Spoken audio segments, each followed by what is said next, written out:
हम लोग भजन संहिता 105 में आएंगे। आज के मैसेज का नाम है जो वादों को करता है पूरा।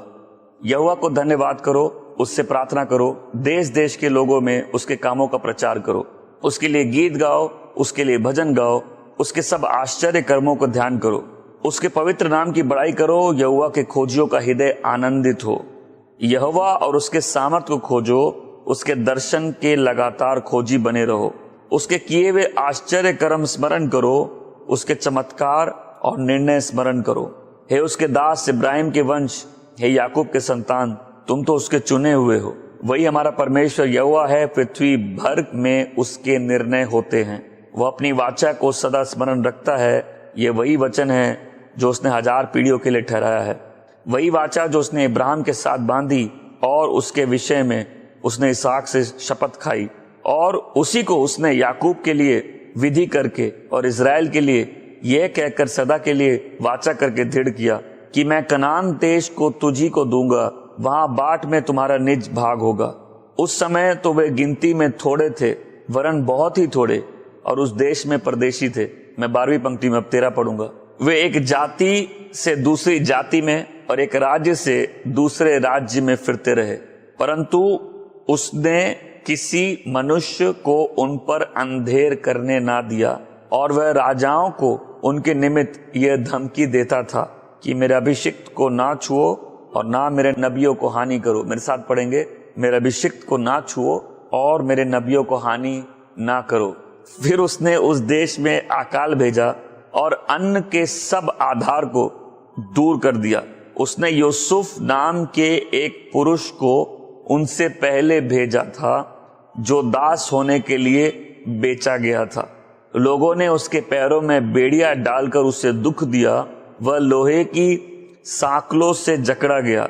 जब तक उसकी बात पूरी ना हुई, तब तक यहोवा का वचन उसे कसौटी पर कसता रहा। तब राजा ने दूत भेजकर उसे निकलवा लिया, और देश देश के लोगों के स्वामी ने उसके बंधन खुलवाए। 21वीं पंक्ति पढ़ रहा हूं। उसने उसको अपने भवन का प्रधान और अपनी पूरी संपत्ति का अधिकारी ठहराया कि वह उसके हाकिमों को अपनी इच्छा के अनुसार कैद करे और पुरनियों को ज्ञान सिखाए। फिर इज़राइल मिस्र में आया और याकूब हाम देश में परदेशी रहा। तब उसने अपनी प्रजा की गिनती में बहुत बढ़ाया और उसके द्रोहियों से अधिक बलवंत किया, और मिस्रियों का मन ऐसा फेर दिया कि वे उसकी प्रजा से बैर रखे और उसके देश में छल करने लगे। उसने अपने दास मूसा और अपने चुने हुए हारून को भेजा। उन्होंने उनके बीच उसकी ओर से भांति भांति के चिन्ह हाम के देश में चमत्कार दिखाए।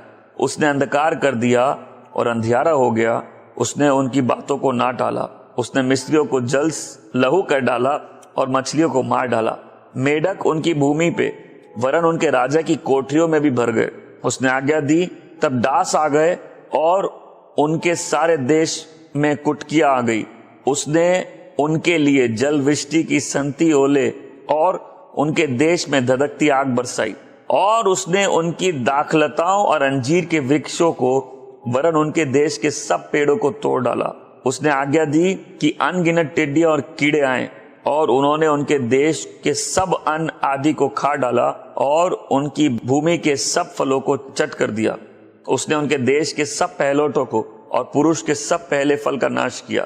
तब वह अपने गोत्रियों को सोना चांदी दिलाकर निकाल लाया, और उनमें से कोई निर्बलता था। मैं 38वीं पंक्ति पढ़ रहा हूं, मैं चाहता हूं सब एक साथ पढ़े।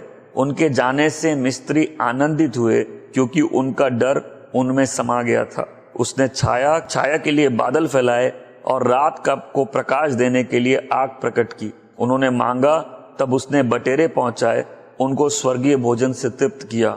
उसने चट्टान फाड़ी, तब पानी बह निकला और निर्जन भूमि पर नदी बहने लगी, क्योंकि उसने अपने पवित्र वचन और अपने दास इब्राहिम को स्मरण किया।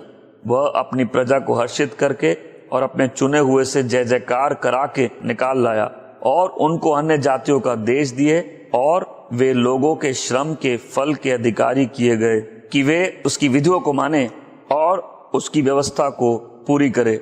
यहाँ की स्तुति करो।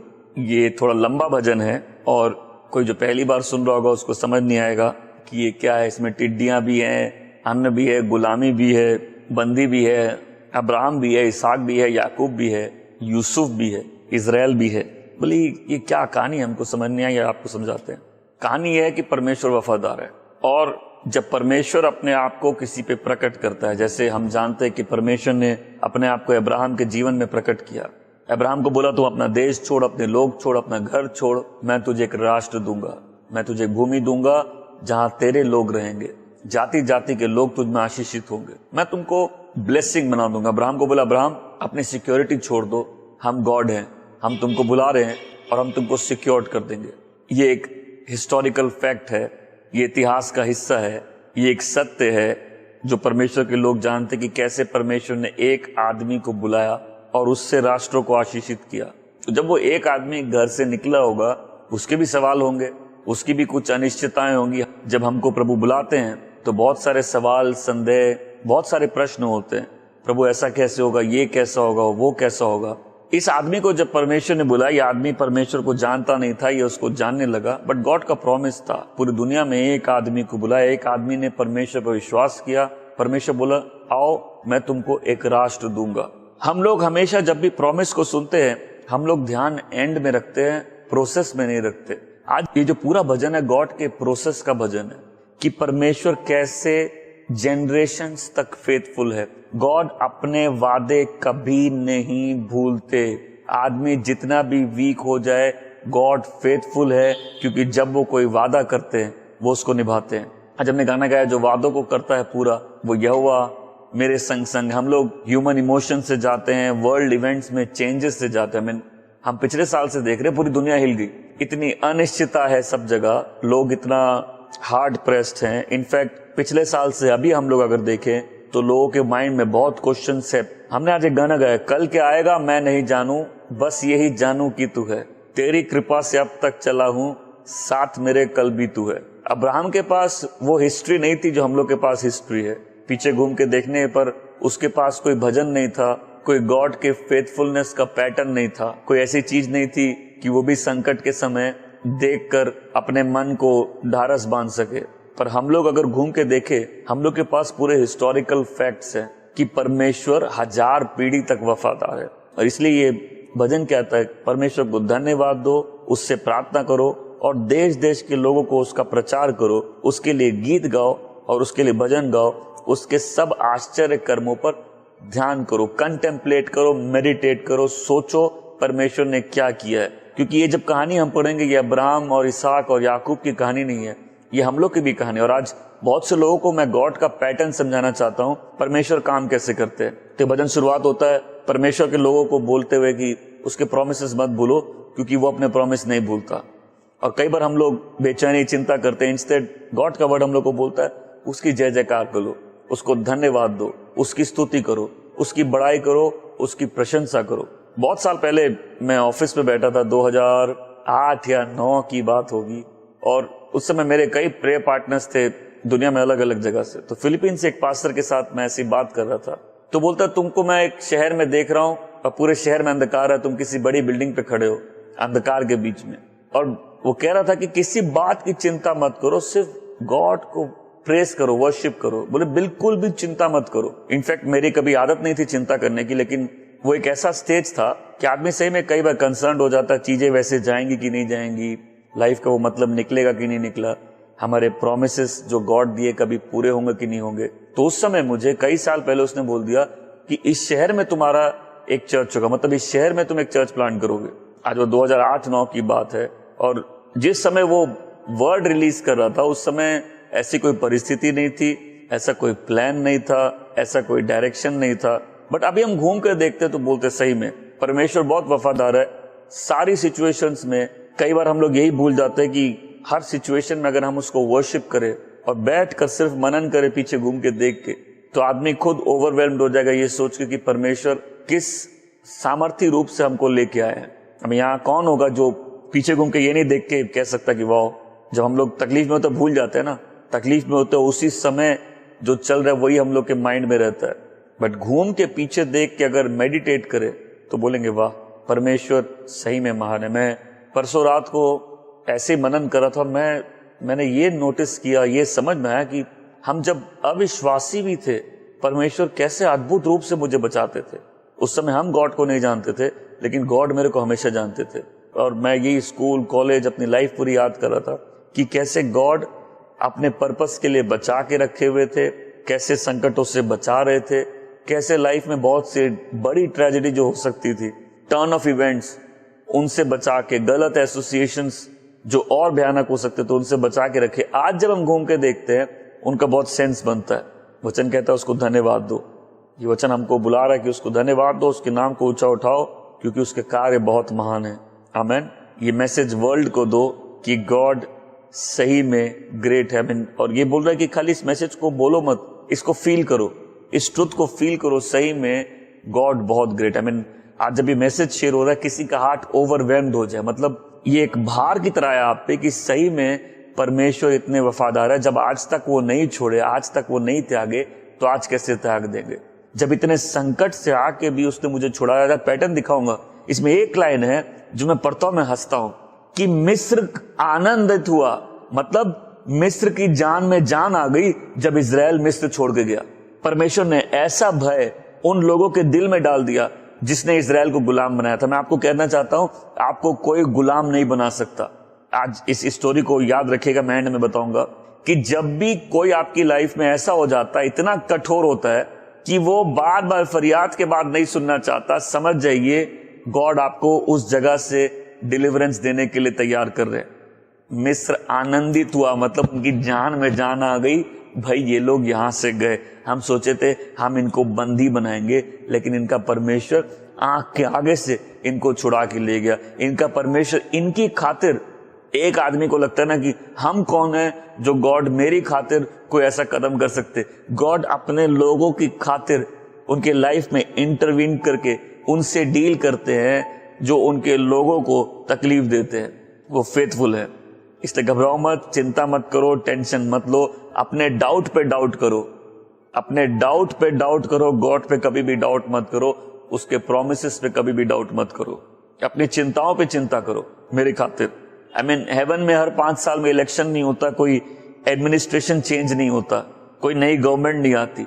हेवन में कांस्टेंट है एक गवर्नमेंट जो इटर्नल गवर्नमेंट है, वो गॉड की गवर्नमेंट है। और एक मैन के लिए गॉड की गवर्नमेंट से डील करना, सारे चेंजेस के बीच में कई बार हम लोग बौखला जाते हैं, कई बार प्रश्न करते हैं, कई बार कंफ्यूज हो जाते हैं, बट गॉड बोलते हैं मेरे गवर्नमेंट में कोई चेंज नहीं है। चेंज मैन की लाइफ में, और उन चेंजेस के बीच में गॉड कैसे कॉन्स्टेंटली फेथफुल है। मैंने पहले भी किसी मैसेज में बताया कि गॉड की फेथफुलनेस देखने के लिए थोड़ा लंबा समय चाहिए, थोड़ा सा लंबा समय, क्योंकि नया नया आदमी आता है, एक्साइटेड रहता है, बाद में तकलीफों में जाता है। एक टाइम आता है पीछे घूम के देखेगा तो बोलेगा अरे संकट अलाउ किए।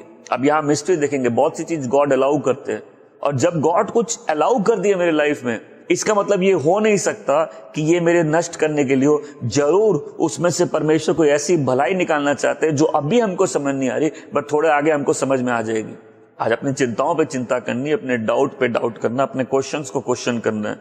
ये इजराइल का एक्सपीरियंस है, इजराइल का जो अनुभव है उस परमेश्वर के ख्याल रखने का, जिसने अपनी खातिर, मतलब हम में ऐसी कोई बात नहीं, कोई अच्छाई नहीं, हमें ऐसी कोई चीज नहीं जो परमेश्वर के प्रेम को हमारी तरफ खींचे। ऐसी कोई बात नहीं कि परमेश्वर हमको उद्धार दे।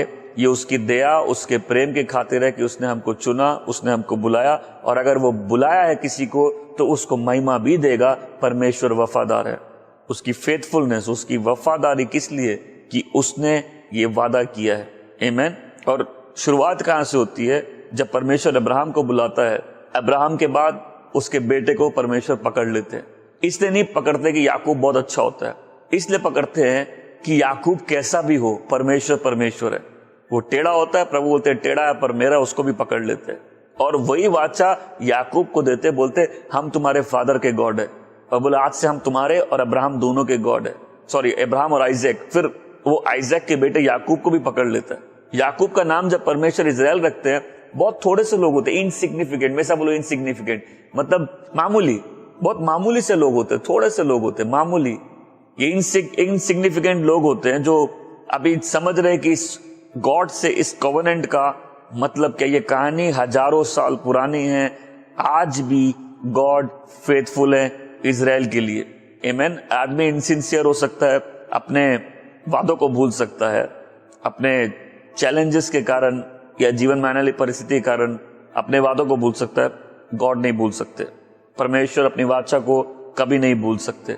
उसने हमसे तब प्यार किया जब हम प्यार करने लायक नहीं थे, और विश्वास मानिए हम आज भी लायक नहीं है। आज भी उसका प्यार उसी के खातिर है। और ये ट्रुथ बिलीवर्स का भी है कि जब हम बुलाए जाते हैं हम इनसिग्निफिकेंट होते हैं। वचन कहता है तुम में से कितने जब बुलाए गए थे बहुत महान लोग थे, टूटे, लाचार, अकेले, ब्रोकन लाइव्स थी, राइट। बट वो बिगिनिंग है। जैसे हम जब बुलाए गए आम थे, मामूली लोग थे, परंतु परमेश्वर एक एक के जीवन में टेस्ट ट्राई करके कुछ चीजों को आने दे के, कुछ लोगों को जाने दे के परमेश्वर एक एक को अपनी योजना के अनुसार खड़ा करते हैं। तो ये इजराइल की शुरुआत एक साधारण छोटे लोगों से, एक ऐसे राष्ट्र के रूप में जिसको परमेश्वर लेके गए राष्ट्रों के बीच से, और परमेश्वर का भय सारे राष्ट्रों में आ गया कि इनके परमेश्वर इनके खातिर काम करता है। तो गॉड ऑफ इजराइल की तरह हम भी कॉन्फिडेंट रह सकते हैं कि गॉड उस कवेनेंट को नहीं भूलेंगे जो हमारे साथ है। आमेन। इसलिए यीशु प्रभु हमारी ये बैटल क्राई होनी चाहिए, ये हमारी पुकार होनी चाहिए, ये हमारा सॉन्ग होना चाहिए। Jesus is our Lord. वो हमारे आगे आगे जाते हैं, वो 1000 पीढ़ियों तक वफादार है। बोले क्या गारंटी है गॉड कि आपके जो प्रोमिसेस है मेरे लाइफ में पूरे होंगे? गॉड का कैरेक्टर खुद ही गारंटी है। द अनचेंजिंग गॉड चेंज नहीं होते, ये गारंटी है। गॉड जो बोलते हैं उसको करते, गारंटी है। गॉड फेथफुल है, ये गारंटी है। आमीन। तो ये साधारण राष्ट्र है और ये अभी भटक रहे हैं एक जाति से दूसरी जाति में, एक राष्ट्र से दूसरे राष्ट्र में, जब ये थोड़े ही थे। और वचन क्या कहता है कि परमेश्वर ने इनके लिए राजाओं को डांटा। ये कहानी हम जानते हैं, अब्राहम मिस्र जाता है और वो अपनी पत्नी को अपनी बहन बोल देता है, और उसकी पत्नी को अबीमेलेक राजा होता है, वो अपनी पत्नी जैसे ले लेता है। और लेकिन रात को परमेश्वर उसको डांटते हैं और बोलते हैं ये मेरा प्रॉफिट है। आमीन। सोच के देखिए, आपके लिए, मेरे लिए, मेरी खातिर, आमीन, अब्राहम के खातिर, अपने प्रोमिसेस के खातिर परमेश्वर राजाओं के मन में भय डाल देते हैं कि इन लोगों को नहीं छूना। बोलते हैं, देखिए परमेश्वर क्या बोलते हैं, मेरे अभिषिक्त को मत छुओ। फिर आप बोलेंगे भाई फिर कुछ लोग हमको छूते क्यों हैं? इसीलिए प्रभु छूने देते हैं क्योंकि पहले प्रभु बोले मेरे अभिषिक्त को मत छू। मैं जब इस लाइन को पढ़ता हूं मैं बोलता हूं वाह, क्योंकि पहले लाइन में लिखा है मेरा अभिषिक्त को मत छुओ। फिर वचन कहता है कि परमेश्वर ने अलाउ किया कि मिस्र इजराइल के साथ बदसलूकी करे। क्यों? क्योंकि परमेश्वर ने खुद कहा मेरे अभिषिक्त को मत छुओ। जब कोई उसके अभिषिक्त को छूता है फिर परमेश्वर उसके लिए लड़ता है। आमीन। हमारे लाइफ में टेस्टिमनीज होनी चाहिए कि कैसे खुद परमेश्वर हमारे लिए लड़ते हैं। आमीन। ये लाइन पढ़ के पहले मिस्ट्री है, वहां लिखा है मेरे अभिषिक्त को मत छुओ। बोले जब आप खुद बोल रहे हैं मेरे अभिषिक्त को मत छुओ, तो फिर आपके लोगों को आप छूने क्यों दे रहे? बोले क्योंकि हम बोल रहे हैं इनको तुमको पहले छूने दो, फिर हम बताएंगे मेरे अभिषिक्त को छूने से हम क्या करते हैं। आज कोई है जो अपने बॉन्डेज में चिल्ला रहा है, कर्रा रहा है, गॉड ये बॉन्डेज इतना डिफिकल्ट क्यों है, मेरे दुश्मनों का दिल इतना कठोर क्यों है मेरे प्रति? गॉड बोल रहे इसीलिए कठोर है कि हम चाहते हैं वो एक लिमिट तक चले जाए, फिर उनके सामने से हम तुमको वहां से डिलीवर करेंगे, और जब तुम जाओगे वो राहत की सांस लेंगे कि भाई ये चला गया। मिस्र खुश हुआ, आनंदित हुआ, उनकी जान में जान आ गई कि ये चले गए। जो परमेश्वर के लोग हैं वो किसी के दास नहीं हो सकते। परमेश्वर बोलता है इनको मेरी सेवा के लिए अलग करो, इनको मेरी आराधना। आज कोई है जो खुल के आराधना नहीं कर पा रहा, गॉड बोल रहे नो प्रॉब्लम, नो प्रॉब्लम, हम फेथफुल है, मेरे प्रोसेस को समझो। हम ट्रायल्स आने देते हैं, हम टेस्ट आने देते हैं, ताकि जब चीजें टेस्टेड एंड ट्राइड हो जाए उनको फ्राइड और बस्टेड होने की फिर जरूरत नहीं है। कोई सुन रही है मिस्ट्री है, मिस्ट्री कि पहले गॉड छूने देते हैं और फिर आंख के सामने से ले जाते हैं। अच्छा कोई है जो सफोकेट होके बॉन्डेज फील कर रहा है, हर प्रकार का बंधन है, आप खुल के आराधना भी नहीं कर सकते। गॉड बोलते मेरे लोगों को जाने दो। ये वही परमेश्वर है जो मूसा को निर्जन प्रदेश से उठा के वापस मिस्र भेजते हैं। बोलते हम तुमको भेज रहे, जाके फिरौन को बोलो मेरे लोगों को जाने दो। बोले कौन है जो तुमको पूछा है? बोले वो कहता है जो मैं हूं सो हूं, वो भेज रहा है। ये गॉड का इंट्रोडक्शन है, मैं जो हूं सो हूं, और हम बोल रहे हैं मेरे लोगों को जाने दो। तो बोले इनको तो हम कभी नहीं छोड़ेंगे, ये तो हमारे दास हैं, इनको हम बॉन्डेज में रखेंगे। ये मिस्ट्री है, जब किसी का दिल आपके प्रति इतना कठोर हो कि वो आपको रिलीज नहीं करे गॉड की वर्शिप के लिए, फिर आपको भी याद रखना है गॉड फेथफुल है। ये वही परमेश्वर है जो मिस्र को दास्ता से निकाल के ले आया, ये वही परमेश्वर है जो हमें अपने पापों की दास्ता से छुड़ाए हैं। ये वही परमेश्वर है जो कहते हैं मेरे लोगों को जाने दो। क्यों जाने दो? ताकि ये मेरे को सैक्रिफाइसेस चढ़ा सके और ये मेरी आराधना कर सके। अभी कहानी आगे जाती है, अभी तो ये छोटे लोग हैं, थोड़े लोग हैं, और फिर वचन कहता है और उसने उनसे पहले मिस्र में यूसुफ को भेज दिया। देखिए, जब यूसुफ की स्टोरी बहुत टचिंग स्टोरी है। मैं कल परसों किसी को बता रहा था कि उस स्टोरी में जब वो अपने भाइयों को माफ करता है, वो सीन देख के मैं रोया, मतलब जोर से रोना आ गया। कितना टचिंग, कितना पावरफुल सीन है। और बोलता है जो तुमने बुराई के लिए सोचा, परमेश्वर ने उसको भलाई के लिए इस्तेमाल किया। गॉड के प्लान्स फेल नहीं हो सकते। किसी ह्यूमन बीइंग में इतनी ताकत नहीं है कि परमेश्वर की योजनाओं को फेल कर दे। हाँ, जीवन में कुछ लोग ऐसी परिस्थिति क्रिएट कर सकते हैं जिससे लगे कि अब वो सपने और वो प्रॉमिसेस पूरे नहीं हो, परंतु परमेश्वर है। परमेश्वर नहीं चाहते थे कि ऐसा हो। परमेश्वर नहीं चाहते थे कि भाई ही अपने भाई को गुलामी में बेच दे। परमेश्वर इस चीज के अगेंस्ट में थे, लेकिन परमेश्वर बोले आई एम स्टिल गॉड, मैं इस परिस्थिति को कभी भी इस्तेमाल कर सकता हूं। भाई सारे टेढ़े हैं, पर ये सब मेरे हैं, मेरा पर्पस अभी खत्म नहीं हुआ है। वचन कहता है कि यूसुफ को बंदी बना के बेच दिया। परमेश्वर ने आज्ञा नहीं दी थी, उसने बोला नहीं, उसने ऐसा नहीं किया, परंतु होने दिया। वचन कहता है उसके पांव बांधे गए, उसको जेल में डाला गया, और वो एक सीजन में ट्राइड एंड टेस्टेड हुआ। मैं हमेशा लोगों से कहता हूं, लाइफ में चेंज आने से पहले ट्रायल्स बहुत जरूरी है, क्योंकि किसी भी चीज की क्षमता उसको टेस्ट करके मिलती है। परमेश्वर अपने लोगों को पहले खड़ा करके उस लायक बनाते हैं, फिर उसको स्थान में ले जाते हैं जो उसके लिए उन्होंने बनाया। यहाँ गॉड का फेवरेट है जिसको उन्होंने बंदी बना दिया, और गॉड उसको तपा के उसके कैरेक्टर को टेस्ट कर रहे। वहां वचन कहता है कि वहीं परमेश्वर ने उसको ऐसी प्रज्ञा से, ऐसे अपने आत्मा से भरा है कि वो व्यक्ति को खुद राजा छुड़ाकर प्राइम मिनिस्टर बनाता है। मतलब राजा के सब कुछ उस व्यक्ति के अधिकार में होता है, एब्सोल्यूट पावर। ये क्या है? एक दिन परमेश्वर का 1000 साल के समान है। जो बंदी था उसके नीचे अब बंदी है। जिसको भाइयों ने बेच दिया, अब वही भाइयों को बचाएगा। अगर आपको स्टोरी को फॉलो करना है, दर्शन के मैसेज को सुनिए। वचन कहता है कि उसको एब्सोल्यूट पावर मिल गया यूसुफ को। आई होप आप स्टोरी समझ रहे हो। अब्राहम का बेटा इसहाक, इसहाक का बेटा याकूब, याकूब के 12 बेटों में से एक था यूसुफ। अभी वो छोड़े ही लोग थे। भाइयों ने जलन में यूसुफ को बेच दिया। पहले मारना चाहते थे, लेकिन फिर उनका मन बदला, उन्होंने बेच दिया। ये मिस्र जाता है, गुलामी में बड़ा होता है, और फिर परमेश्वर जब इसको परख लेते हैं तो इस व्यक्ति को जेल से सीधा राजमहल में डाल देते हैं, और राजा का जो सब कुछ होता है वो अब इसके अधीन होता है। और फिर आपको अगर वो स्टोरी मालूम है कि कैसे यूसुफ के पास ये लोग अन्न खरीदने आते हैं, और फिर यूसुफ का पूरा परिवार मिस्र में आके रहता। अब ये कुछ 100 लोग थे, कुछ मतलब हंड्रेड्स में इनकी काउंटिंग थी। बट वचन कहता है कि वहां परमेश्वर उनको ऐसा मल्टीप्लाई कर दिए कि जिस राष्ट्र में गए थे उस राष्ट्र के लोगों से ज्यादा नंबर में थे और ज्यादा पावरफुल थे।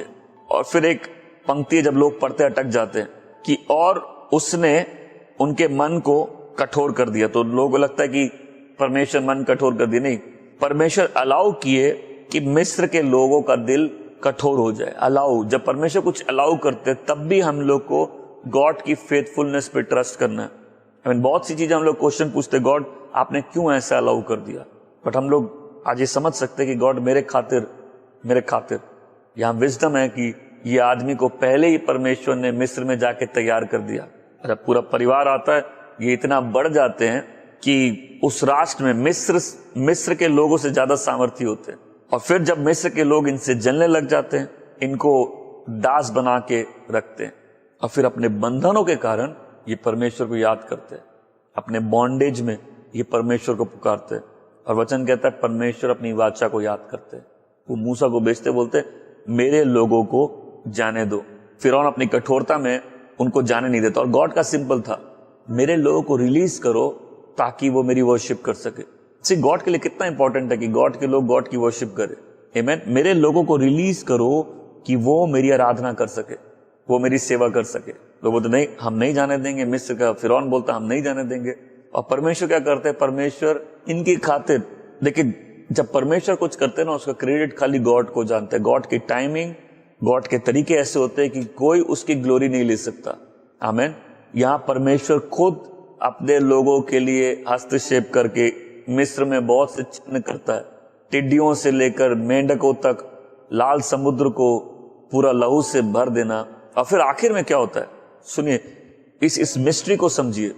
जब कोई अपनी कठोरता में, और सुनिए, कठोरता बहुत बुरी चीज है, कोई अपनी कठोरता में उस लेवल तक चला जाए कि जहां गॉड के लोगों को वो सिर्फ छू नहीं रहा, उनको बर्बाद करना चाहता, तो फिरौन बोलता है कि इनके सारे पहले बच्चों को मार दो, सारे पहले लड़कों को मार दो। फिरौन कहता है कि इजराइल के सारे पहले बच्चों को मार दो। तो वो क्या करता है, वो अपनी पनिशमेंट खुद चुन लेता है। कोई आप पे जादू टोना करेगा, वो काम नहीं करेगा तो उसी पे करेगा जिसने आपके लिए भेजा है। कोई आपको पनिशमेंट या कोई आपके विरुद्ध कोई काम करेगा, और अगर आप प्रभु के बंदे हैं, प्रभु के लोग हैं, तो फिर उसको भी प्राइस पे करना पड़ेगा। ऐसा करने पर फिरौन अपनी पनिशमेंट खुद चुन लेता है। और उस रात को मूसा कहता है कि अपने घर के फाटकों में उस लहू को लगा लो, मेमने का लहू। ये हमारे उद्धार की भी कहानी है कि उस रात इजरायलियों के घर के ऊपर से वो मृत्यु चला जाता है और मिस्र के सारे पहलौठे मर जाते हैं। उस पॉइंट तक गॉड उनको लेके आते हैं जहां ये लोग उसको खाली छोड़ते नहीं है, ये लोग इजरायलियों को सोना चांदी दे के भेजते हैं। और वचन कहता है और उनकी जान में जान आ गई। ये मेरी ट्रांसलेशन है।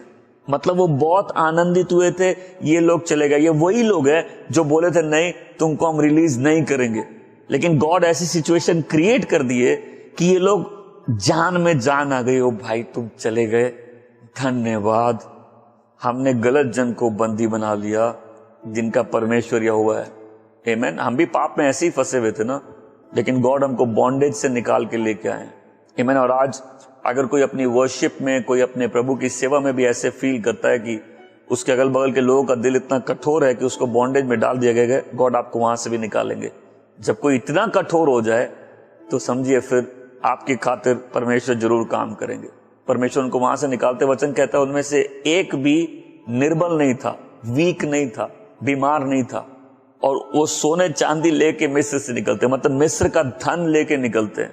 और जब परमेश्वर उनको लेके जाते हैं, उनको उस निर्जन प्रदेश की धूप से ढकने के लिए उनको बादल होते हैं जो लीड करते हैं, और रात को उनको आग का खंभा होता अगुवाई करता है। 40 साल तक परमेश्वर उनको मन्ना खिलाते। वो निर्जन प्रदेश में चट्टान को तोड़कर उससे पानी बहाते हैं, अपने लोगों को आनंद के गीतों के साथ लीड करके लेके जाते ताकि उसके लोग उसकी आज्ञाओं का पालन करें। आज कौन सुन रहे हैं? God is faithful. परमेश्वर महान है, परमेश्वर सामर्थी है, लेकिन परमेश्वर बहुत वफादार है। आमीन। वो अपने वादों को पूरा करते हैं। आमीन। और इसीलिए वचन कहता है आनंदित हो, आनंदित हो। हम पीछे घूम के देख सकते हैं हम लोग भी अपनी लाइफ में परमेश्वर कैसे पावरफुली, ग्लोरियसली हमको लीड करके लेके आए। आमीन। जो इम्पॉसिबल सिचुएशंस थी वहां से गॉड निकाले। अगर आज भी आपके सामने कोई पहाड़ है तो उस पहाड़ को देखने के बजाय आप परमेश्वर को देखिए, उसके कामों को देखिए और रिजॉइस करिए। आज आपके लिए भी यही वर्ड है, जो भी सिचुएशन है, वर्शिप द लॉर्ड, उसकी स्तुति करिए। परमेश्वर अपने वादों को कभी नहीं भूलता, वो आपके लिए लड़ेगा। आमीन। वो अपने वादों को पूरा करेगा।